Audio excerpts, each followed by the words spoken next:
할렐루야. 지난주에는 최영희 권사님이 필사한 본문이었고 오늘은 최영원 권사님이 필사한 본문이 되네요. 잠깐이지만 우리 성도들의 이름이 기록되어 필사한 이 성경이 오늘 이렇게 하나님 앞에 올려지면서 여러분들이 필사에 참여한 분들이 그때그때 본문들이 여러분들에게 나눈 하나님의 말씀이 되니 저 또한 감회가 새롭습니다. 우리가 또 성경 필사를 하면 꼭 참석하셔서 전교인이 꼭 한 장씩이라도 다 써서 성경을 봉헌했으면 좋겠습니다. 아멘. 아멘. 우리 같이 인사 나눕시다. 여호와로 인하여 기뻐하라. 한 번 더 인사 나눌게요. 여호와로 인하여 기뻐합시다. 하나님의 예배하는 여러분 모두에게 하나님 주신 은혜가 충만히 임하기를 간절히 소망합니다. 아멘. 예수님을 따라다닌 지 언 3년이 지났습니다. 제자로 살아왔습니다. 그런데 지금 생각으로는 허망하게 끝날 것 같습니다. 예수님께서 십자가에 달려 돌아가셨기 때문입니다. 무언가 기대하는 것도 있었고 예수님의 능력이라면 다윗 왕국을 회복할 줄 알았었습니다. 그래서 제자들 나름대로 예수님을 끝까지 따라가다 보면 무언가 있겠지, 무언가 내게도 큰 소득이 있겠지라고 생각했던 그 삶이었습니다. 그런데 예수님이 죽으신 겁니다. 사실 그때까지 제자들은 예수님의 십자가의 죽으심의 의미를 제대로 깨닫지 못했습니다. 그리고 부활하셨다고 합니다. 그리고 지금 이 말씀 전까지 제자들은 2번 부활하신 예수님을 만났습니다. 그런데도 부활하신 예수님을 믿지 못하는 제자들도 있었습니다.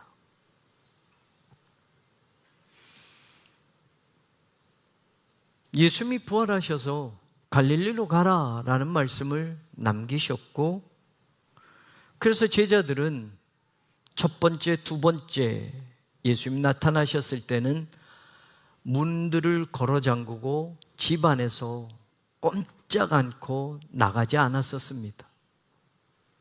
그리고 오늘은 예수님이 갈릴리로 가라 하시니 그들은 갈릴리로 온 것입니다.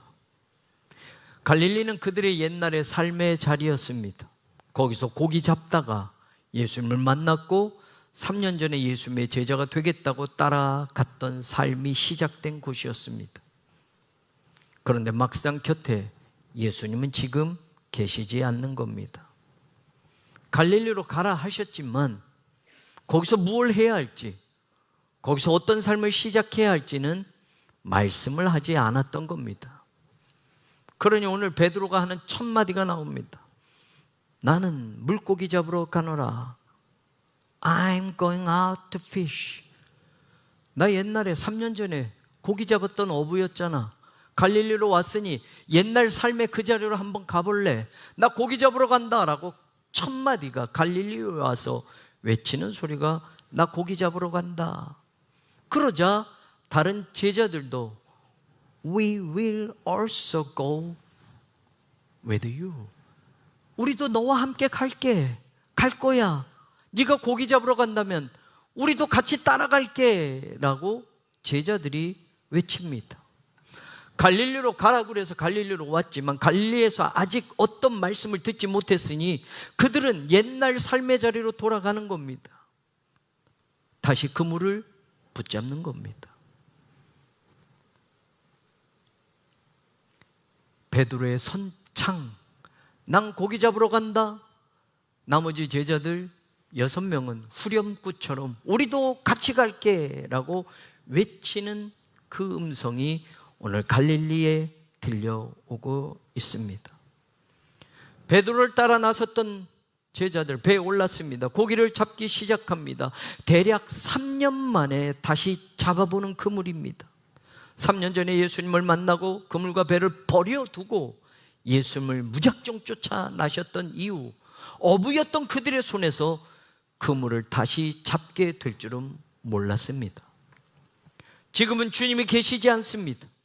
십자가에서 죽으셨고 다시 살아나셨고 제자들에게 찾아오셔서 주신 말씀 하나는 갈릴리로 가라.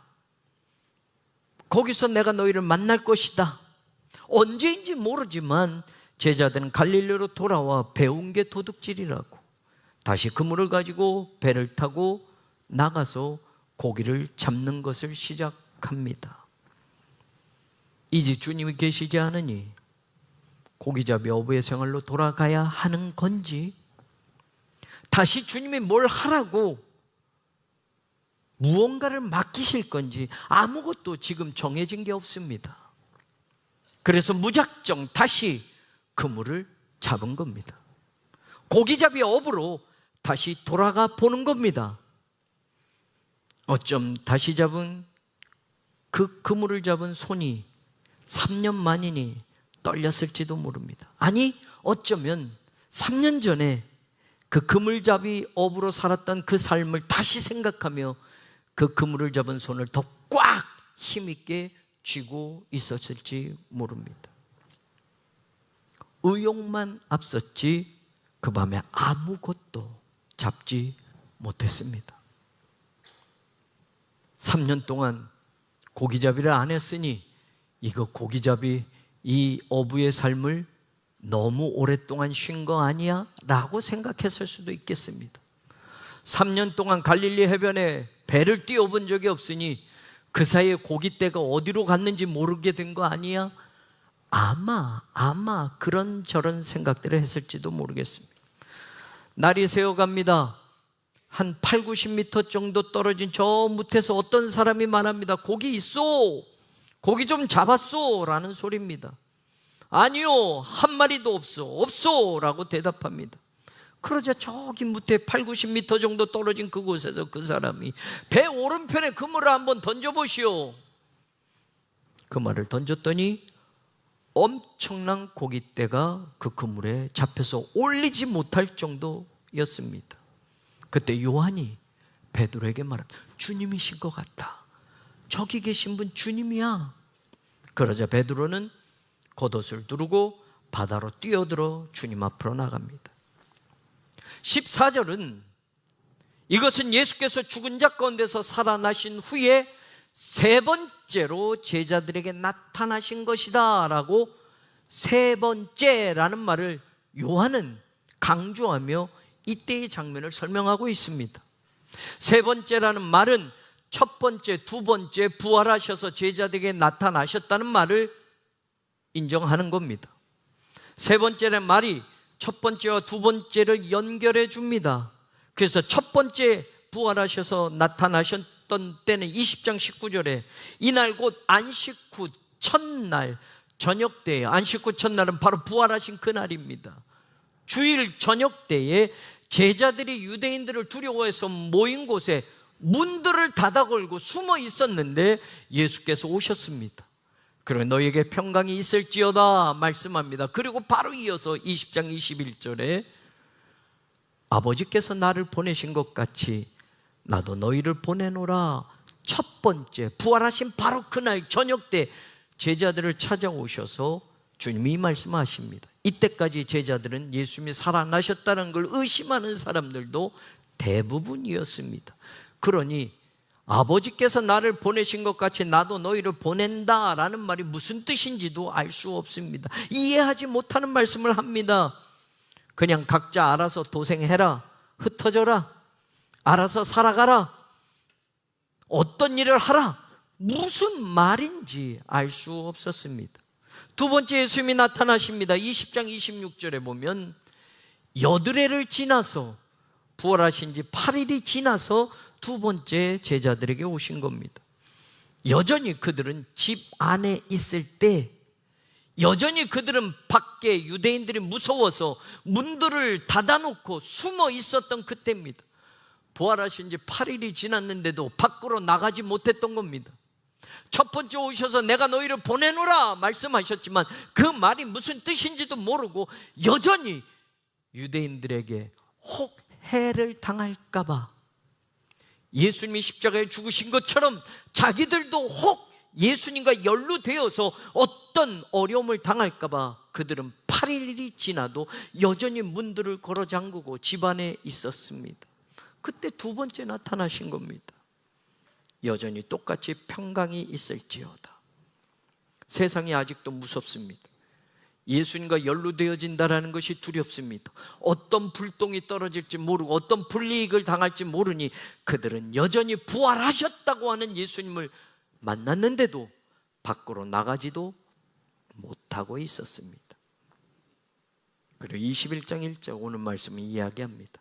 그 후에 예수께서 디베라 호수에서 또 제자들에게 자기를 나타나셨으니 오늘 세 번째 나타나신 겁니다.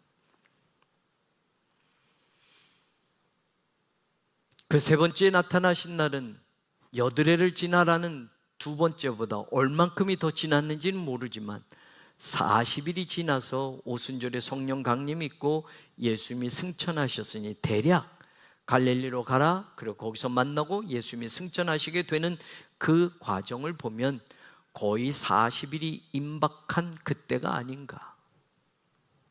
세 번째 제자들에게 나타나신 일을 오늘 요한은 기록하고 그것이 세 번째 나타나신 일이다 라고 이야기를 합니다. 그런데 오늘 요한은 이 세 번째 나타나신 일 속에서 베드로라는 제자를 두드러지게 우리에게 보여주고 있습니다. 시몬 베드로와 라고 시작하면서 도마, 그리고 나다나엘, 바돌로메라는 제자, 다른 이름은 바돌로메입니다. 나다나엘, 세베대의 아들들 야고보, 요한, 그리고 이름은 나오지 않은 두 제자들, 그래서 7명의 사람, 7명의 제자들이 거기에 있었음을 알려줍니다. 그리고 서두에 말씀드린 대로 시몬 베드로는 난 고기 잡으러 나간다. 그러니 다른 제자들도 우리도 같이 갈게, 우리도 고기 잡으러 갈게 라고 우르르 나가는 겁니다. 베드로가 선창하고 후창하듯이 오늘 베드로가 세 번째 예수님을 만나는 자리에서 베드로의 모습이 두드러지게 나타납니다. 무려 7명의 제자들이 갈릴리 호수로 다시 물고기 잡으러 나가고 있습니다. 베드로가 제일 먼저 나가겠다고 선언을 하자 모두 따라가겠다고 우르르 몰려가는 겁니다. 그러고 보면 베드로는 부활하신 예수님을 똑같이 오늘 세 번째 만나는 겁니다. 세 번이라는 수는 베드로에게 예수님과 관계되어서 유독 친근한 숫자입니다. 요한복음 1장에 보면 세례 요한의 제자였던 베드로의 동생 안드레 후에 예수님의 제자가 됩니다. 그리고 다른 제자가 세례 요한의 말을 듣고 예수님을 따르는 제자가 됩니다. 그리고 세 번째 예수님을 만나는 제자로 요한복음 1장에 나옵니다.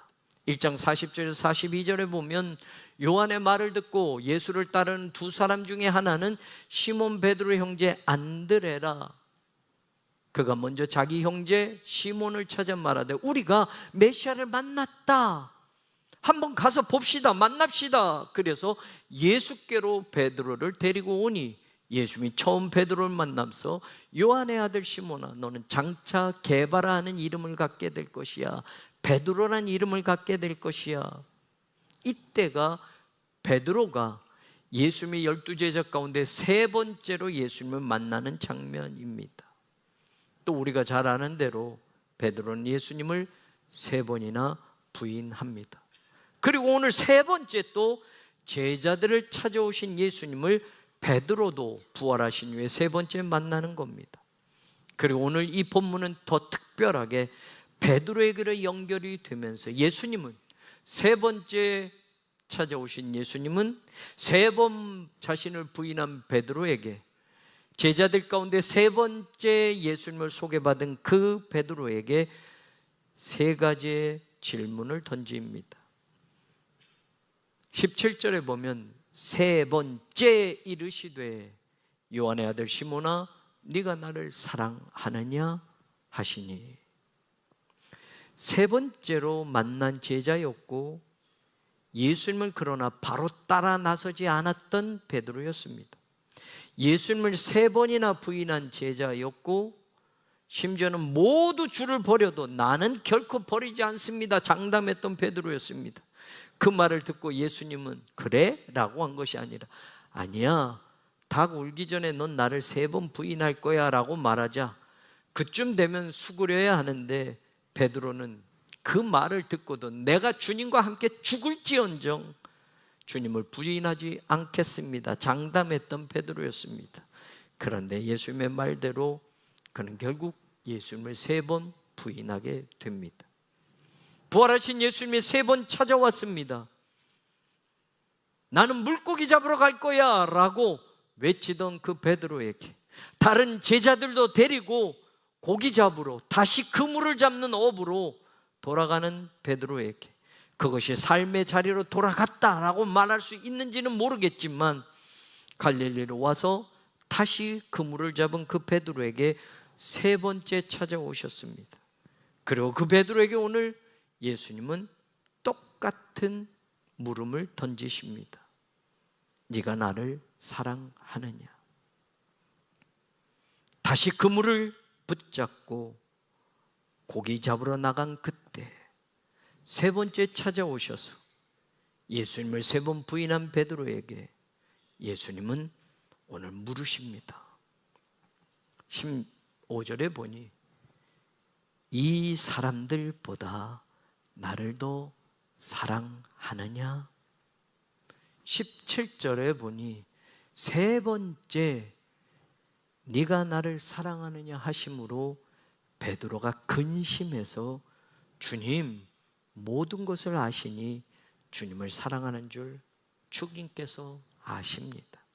우리말로는 구분이 안 됩니다만 질문과 대답에 모두 사랑하느냐 사랑합니다 라고 나옵니다만 히라보 단어는 다른 단어가 쓰여집니다.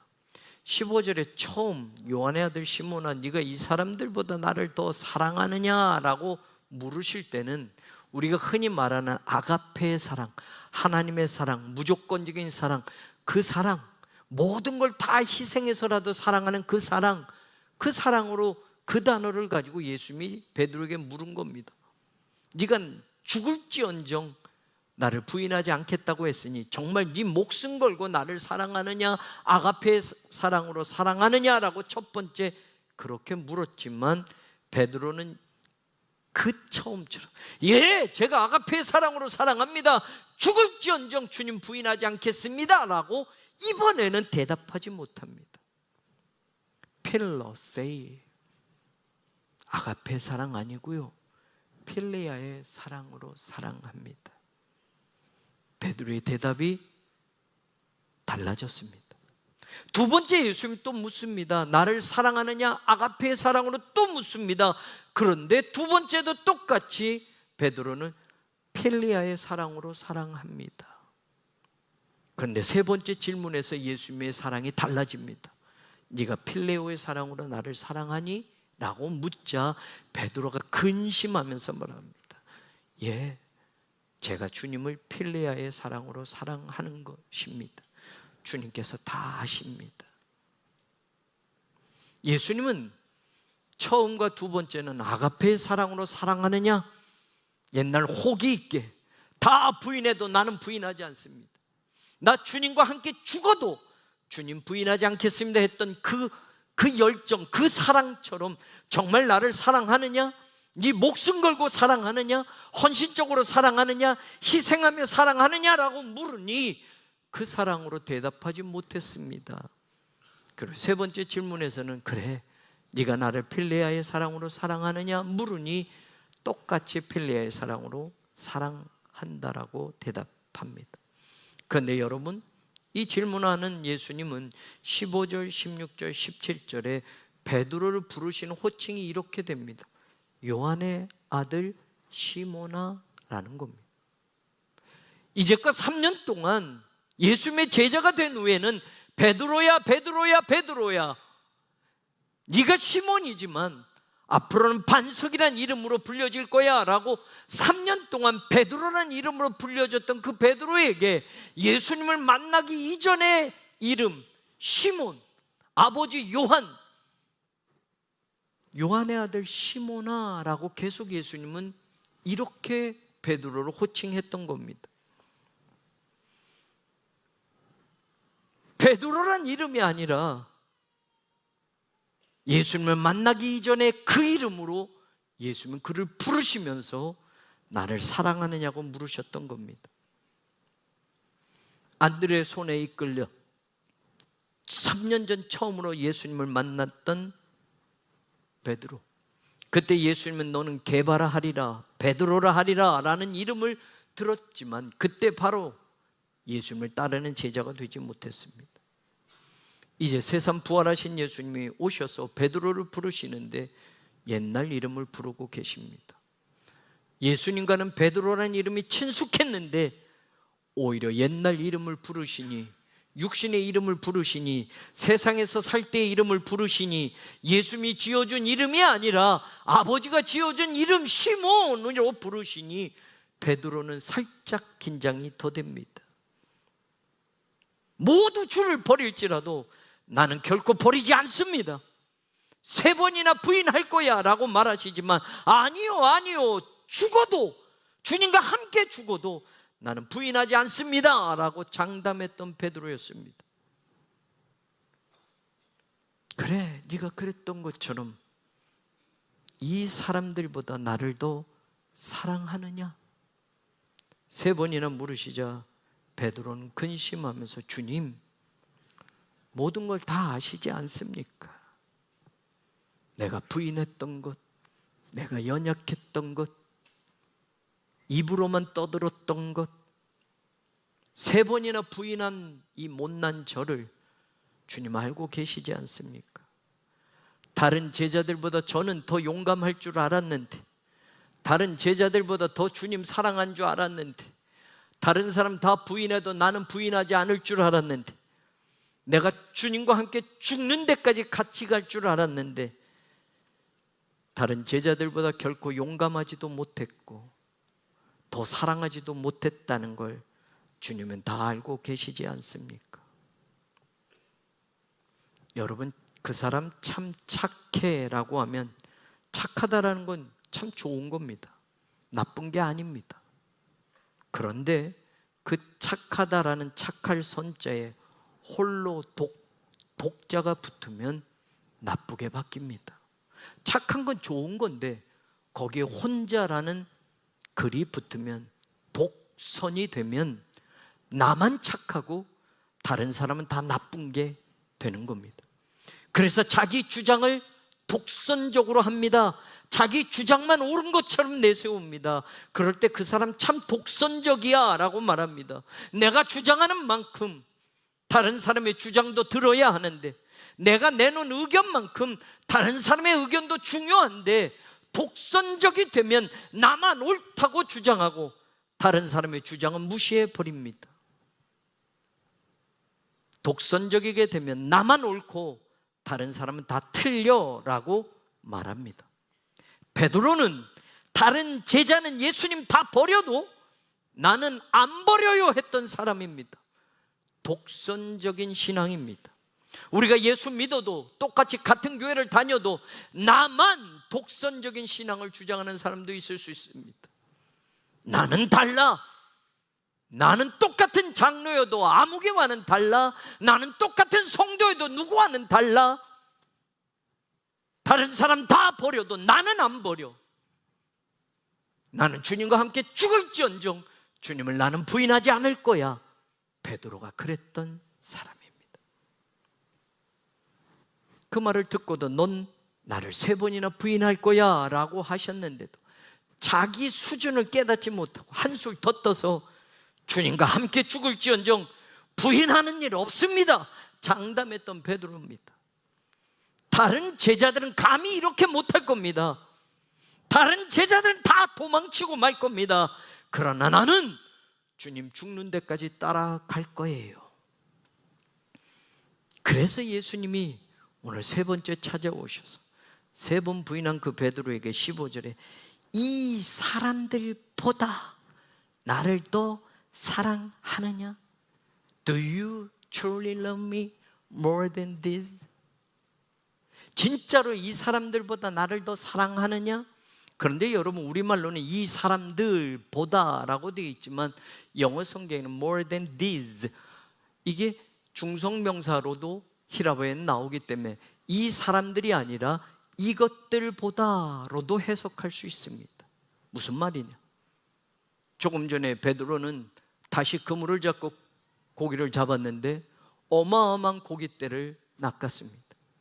그 그물에 한가득이어서 감히 끌어올리지 못해서 다른 작은 배를 타고 제자들이 와서 같이 끌어줘서 그 고기를 꺼내 왔던 겁니다. 중성명사로 한다면 이 사람들이 아니라 이것들이 됩니다.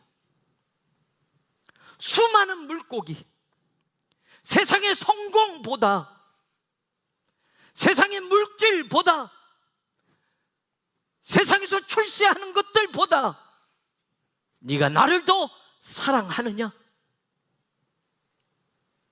지금 다시 그물을 잡은 베드로를 우리는 봅니다. 나는 물고기 잡으러 갈 거야 라고 외쳤던, 그래서 다른 제자들까지 우르르 갈릴리 호수로 오게 만들었던 베드로였습니다. 배를 타고 그물을 잡고 그날 밤 고기를 잡았습니다.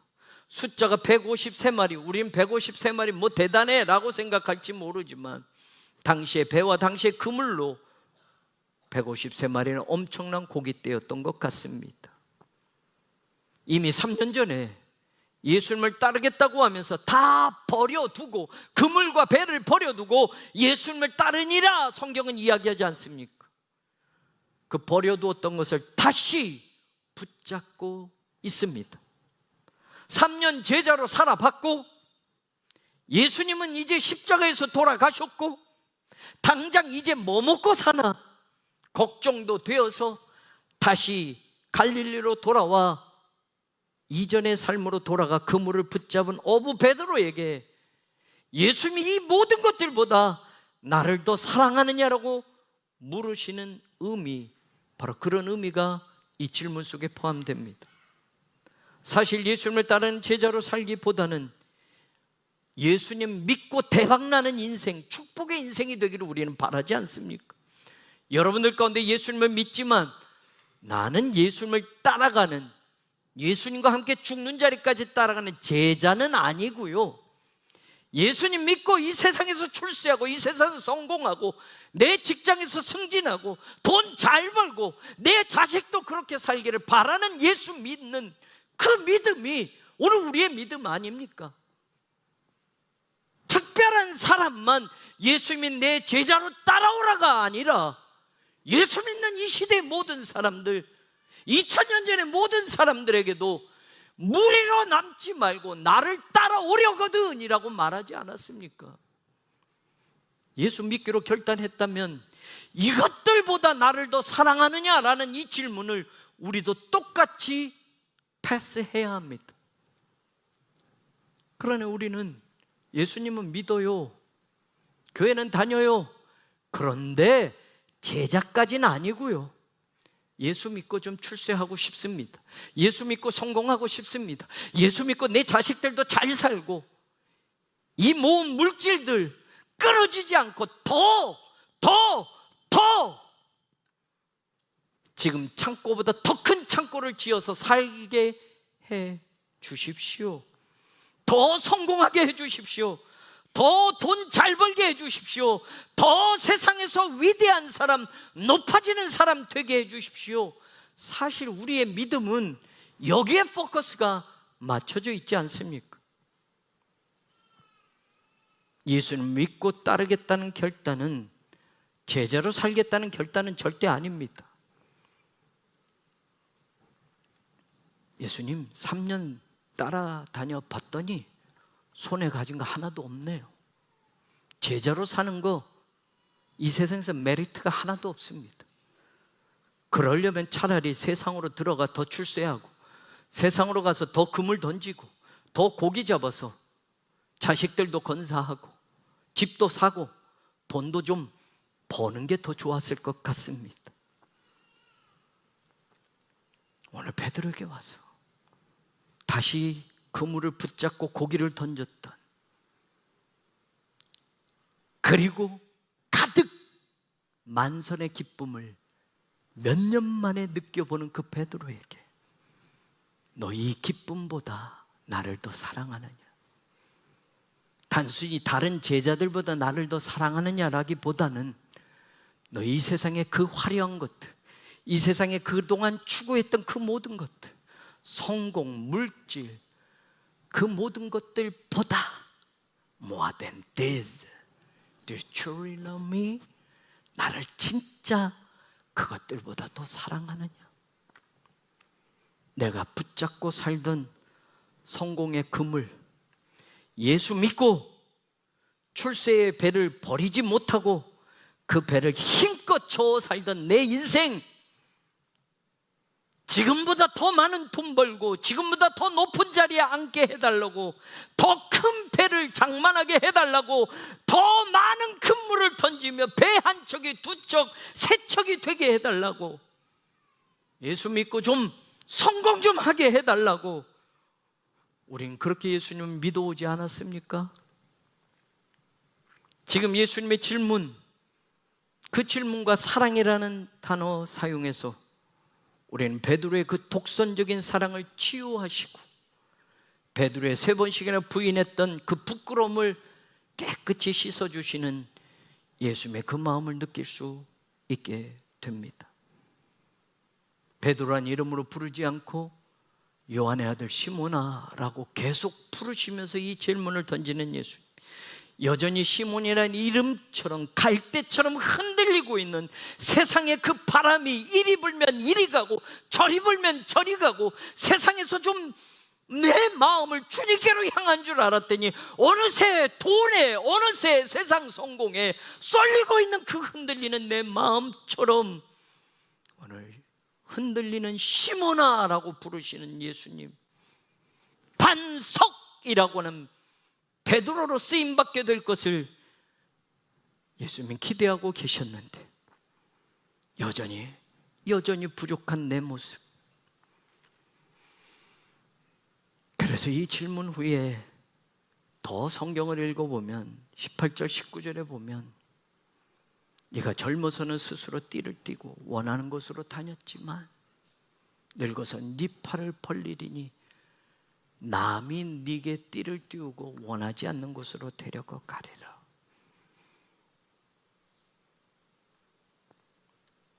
이 말씀을 하시면 베드로가 어떠한 죽음으로 하나님께 영광 돌릴 것을 가리키십니다. 여러분, 저는 이 마지막 말씀을 놓치지 않기를 원합니다. 어떠한 죽음으로 하나님께 영광을 돌릴 것을. 여러분, 우리는 지금 내 인생으로 하나님께 영광을 돌리는 줄 압니다. 그런데 여러분, 이 인생은 다 살고나 봐야 합니다. 목사니까 여러분 믿음 좋은 목사겠거니 생각할 수 있겠습니다. 그러나 제 삶을 다 살고 어떻게 죽느냐, 어떠한 죽음으로 죽느냐가 그 인생 전부가 하나님께 영광이 되었느냐, 누가 되었느냐, 부끄러움이 되었느냐를 결정합니다. 여러분, 그 사람 참 성공했습니다. 그래서 그 삶 하나로만 하나님께 영광을 돌리는 줄 압니다. 그런데 끝까지 가봐야 아는 겁니다. 어떠한 죽음으로 하나님께 영광을 돌리려 할 것인지 예수님은 그때 베드로에게 말을 한 겁니다. 여러분, 지금 여러분은 새롭게 성도입니다. 지금 여러분은 새롭게 장로입니다. 권사입니다. 집사입니다. 새롭게 목사입니다. 이 삶으로 물론 하나님께 영광을 돌리고 있습니다 라고 말할 수 있지만 진짜 마지막 그 삶을 다 끝나는 날, 그것이 하나님 나라에서 온전히 평가되어진다라는 겁니다. 지금은 흔들리는 시몬입니다. 여전히 3년 제자로 살았지만 여전히 시몬이라는 이름이 어울리는 인생입니다. 그러나 예수님은 지금을 기대하는 게 아닙니다. 그의 부끄러운 과거를 들춰내는 게 아닙니다. 3번씩이나 예수님을 부인한 못난 그 베드로 내 제자를 책망하는 게 아닙니다. 여전히 지금도 그물을 붙잡고 세상의 물질, 혹은 세상 것으로 쏠리는 그 마음을 질책하는 게 아닙니다. 주님은 기대하시는 겁니다. 너의 마지막 그 삶이 하나님께 영광이 될 것을 나는 알고 있단다. 그리고 마지막, 나를 따르라 라는 말씀이 19절에 나옵니다. 3년 전에 나를 따르라 라고 하셨던 말씀과 3년 후 다시 그물을 붙잡은 베드로에게 나를 따르라 라는 말씀은 똑같은 말씀인 것 같지만 질적으로 차원이 다른 말씀입니다. 저는 오늘 이 말씀을 저도 여러분도 들을 수 있기를 원합니다. 이 새 성전에 89년의 역사 가운데 세 번째 이 성전을 우리에게 허락하신 하나님 앞에 오늘 하나님이 다시 주님의 이름으로 물으실 때 네가 나를 정말 사랑하느냐? 라고 물으시는 그 질문에 저도 여러분도 오늘 대답할 수 있기를 원합니다. 그리고 주님이 나를 따르라 하시는 그 말씀을 다시 붙잡는 우리 모두가 되기를 주의 이름으로 축원합니다. 주님은 세 번 부인한 베드로에게 세 번째 찾아오셔서 세 번의 질문을 하시는데 똑같이 나를 사랑하느냐? 예수님의 질문은 현재형이었습니다. 지금 나를 사랑하느냐고 물으셨습니다. 네가 과거에 나를 사랑했니? 라고 물으시지 않습니다. 앞으로 나를 사랑할 거야? 라고 미래형으로 물으시지 않습니다. 지금 나를 사랑하느냐? 오늘 우리도 이 질문에 대답해야 합니다. 지금 나를 사랑하느냐고 물으시는 예수님의 질문에 대답할 수 있어야 합니다. 베드로에게 예수님은 3년 전의 말씀처럼 나를 따르라고 또 똑같이 말씀합니다만 세 번의 질문을 통해서 예수님은 베드로의 부끄러움과 아픔을 깨끗이 치유하여 주시고 회복시켜 주시고 용서해 주시고 다시 사명을 주시면서 예수님을 따르는 진짜 제자로 다시 부르고 계십니다. 이제까지 여러분의 과거가 어떠했든지, 이 성전 이전에 여러분의 믿음이 어떠했든지, 하나님의 어떤 모습이었든지, 지금 그때가 아니라 오늘 이 성전에서 주님이 지금 나를 사랑하느냐 물으시는 이 질문에 우리는 대답할 수 있기를 원합니다. 이제 베드로는 다시 세 번이나 부인하지 않습니다. 이제 베드로는 그물을 잡고 돈 벌겠다고 갈릴리 호숫가를 다시 기웃거리지 않습니다. 앞으로 예수님 말씀하신 것처럼 팔을 벌리고 십자가에 거꾸로 달려 제자의 삶을 마칠 때까지 초대 기독교의 위대한 믿음의 지도자로 다시 태어나게 되는 겁니다. 그의 죽음조차도 하나님께 영광을 돌리게 될 것입니다. 지금 예수님을 사랑하고 있는 그 사람이, 그가 이 시대에 하나님께 영광을 돌릴 또 하나의 베드로가 될 수 있다는 말입니다. 그의 과거는 독선적이었어도, 그의 과거는 예수님을 부인하고 돌아섰어도, 그의 과거는 다시 먹고 사는 것이 중요한 듯 갈릴리 호숫가로 들어가서 그물을 다시 붙잡았어도 다시 만난 예수님, 나를 사랑하고 있느냐고 물으시는 예수님의 질문에 자기 자신을 고백하며 부끄러움조차, 모자람조차, 연약함조차 다 아시는 주님께 내가 지금 주님을 사랑합니다고 고백했을 때 그 흔들리는 시몬이 아니라 굳건한 베드로 반석이 되는 것입니다. 바로 그 사람이 오늘 여러분이 되기를 주님의 이름으로 축원합니다. 사랑한다라는 우리말의 원래 의미가 무슨 뜻인지 아십니까? 우리말로 사랑한다의 원 의미는 생각한다 였습니다. 우리나라 말에 누구를 사랑해 라는 말의 원래 의미는 누구를 생각해 라는 말이 원의미였단 말입니다. 사랑한다는 것은 생각하는 것으로 이해했습니다. 사랑에 대한 수많은 정의가 있지만 사랑의 기본은 생각입니다. 사랑하면 생각납니다. 아멘이 없습니까? 사랑하면 생각납니다. 내가 괴로워도 사랑하면 생각납니다. 내가 고통이어도 찢어지는 아픔이 있어도 사랑하면 그가 생각납니다. 사랑하는 사람과 잠시든 오래이든 떨어져 있으면 생각하게 됩니다. 생각이 안 나면 사랑이 아닐 겁니다.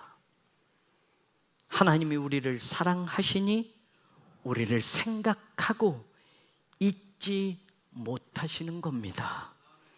그래서 독생자 예수 그리스도를 보내셔서 죽기까지 우리를 사랑한다고 하셨던 것입니다. 이사야 선지자가 뭐라고 말합니까? 이사야서 49장 15절에서 16절. 여인이 어찌 그 젖먹는 자식을 잊겠으며 자기 태에서 난 아들을 긍휼히 여기지 않겠느냐. 그들은 혹시 잊을지라도 나는 너를 잊지 아니할 것이라.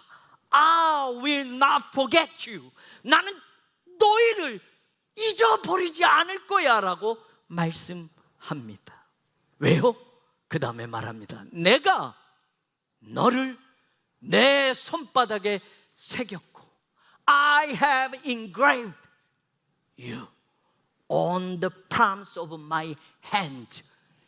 내 손바닥에 너희들의 이름을 내가 새겨놓았다. 그런데 여러분, 성경에 보면, 히브리어 단어와 영어 성경에 보면 on the palms of my hands 복수로 나와 있어요.